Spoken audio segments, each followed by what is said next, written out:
What's up guys, in this tutorial we'll be guiding you on how to bridge ETH to Solana with Wormhole. We're currently at wormhole.com and you have the transfer tokens button at the top right area. Click on it and right here you need to select ETH. So you're going to select ETH and then choose the network, Ethereum, and select ETH of course. You have ETH, which is from, and then you want to click on this and you're going to choose Solana and Solana here as well.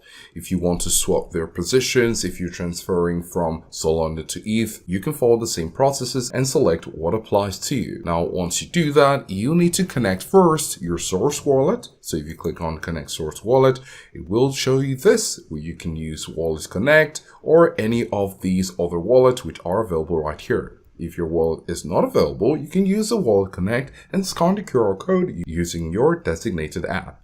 Once you've connected the source wallet, you'll be prompted to provide the destination wallet. By doing this, you will successfully bridge ETH to Solana using Wormhole.